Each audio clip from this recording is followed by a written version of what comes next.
Amityville, The Awakening. The newest movie in the franchise that began in 1979, then continued 82, 96 and 2005 reboot. And this version, it has a pretty good cast. Jennifer Morrison, I liked her in House and I haven't seen her much since. Actually, I think Mr. and Mrs. Smith is the only thing that I have seen besides House. And then there's the dad from the 70s show, Kurtwood Smith. And then, well, Cameron Monaghan.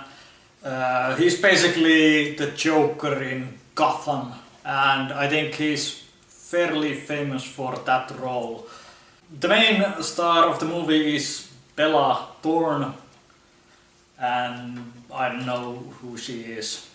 The first 2/3 of the movie are very good for a horror movie.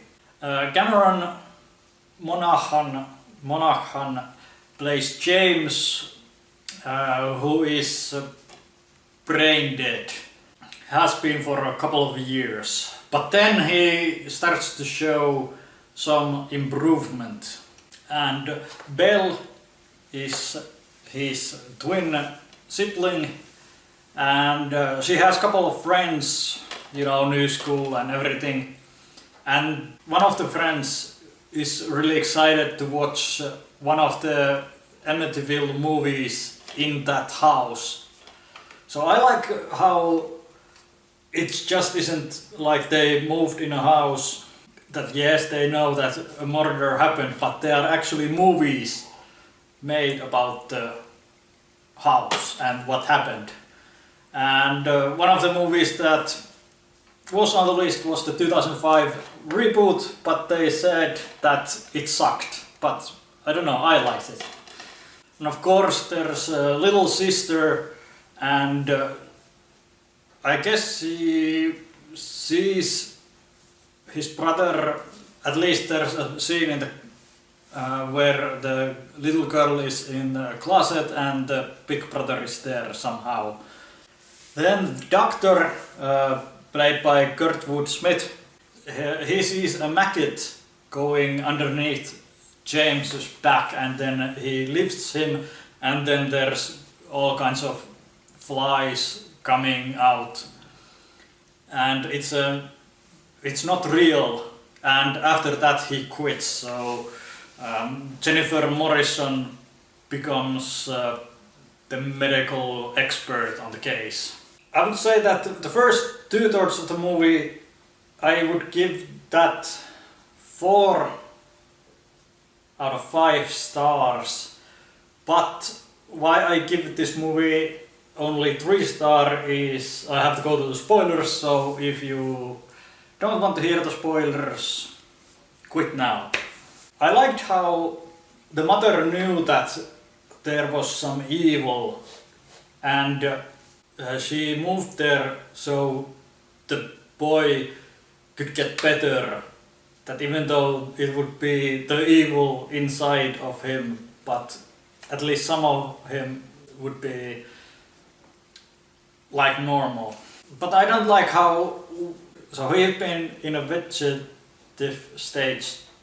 He's been braided for 2 years, so he's really skinny.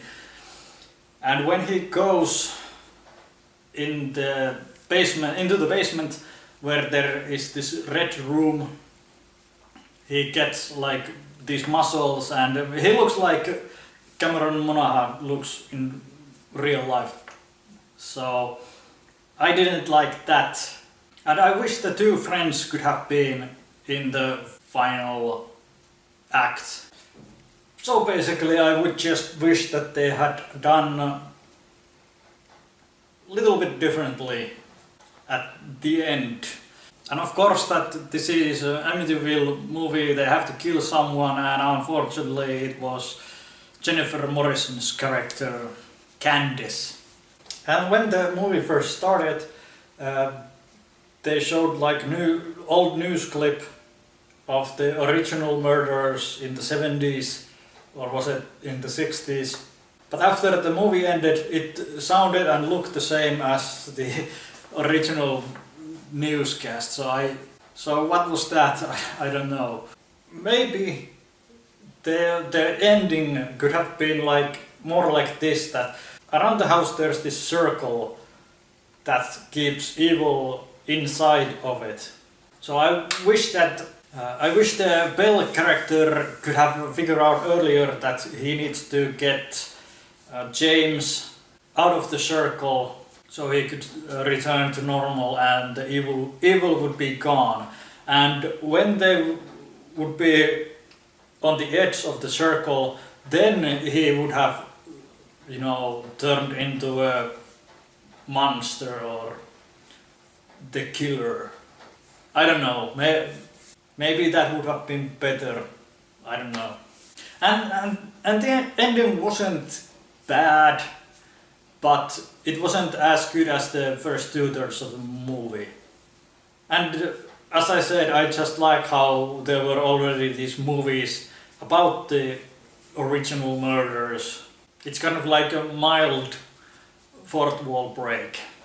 But as I said, you know, 3 stars out of 5. If you like horror movies, check it out. Anyway, thanks. Bye.